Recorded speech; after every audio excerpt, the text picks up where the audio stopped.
त्यांची उमेदवारी मागे घेऊन विनायकजी कोंडेल यांना सोलापूरचे महापौर होण्याची संधी उपलब्ध झाली। पण आता माहित नाही कशासाठी गेली अर्धा तास झाला सभाशास्त्रानुसार पीठासीन अधिकारी निघून गेले, तसेच महापालिकेचे आयुक्त निघून गेले, नगर सचिव निघून गेले, तरी सभा का थांबवली हे कळत नाही। वास्तविक पालकमंत्री महोदयांना यायला उशीर होता, पण विचारूनच वेळ घ्यायला पाहिजे होते।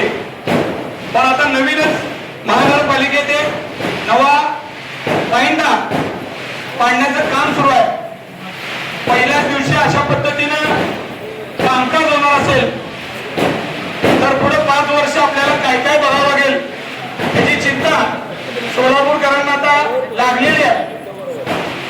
कारण हे जे आता निवड प्रक्रिया आहे ही अतिशय काटेकोर वेळ पाहणारी आहे आणि या प्रक्रियेमध्ये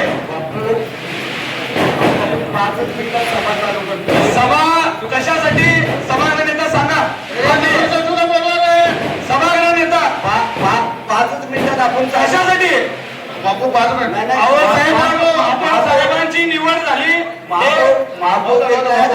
पलीकडे आहेत पीठासीन अधिकारी सांगून गेले की आम्ही आता निवडून गेले, तुम्ही आम्हाला सांगा। आम्ही जाहीरपणे विनायकजी कोंडेल यांचं अभिनंदन करतो। एका विनायक कोंडेल यांचे वडील रामकृष्ण कोंडेल साहेब ते माझ्या वडिलांचे जुने सहकारी मित्र आहेत। त्यांनी पूर्ण खडतर परिस्थितीमध्ये आज विनायकला घडवण्यामध्ये काकांचा असेल काकूंचा असेल मोठ्या प्रमाणामध्ये वाटा आहे। त्यांच्या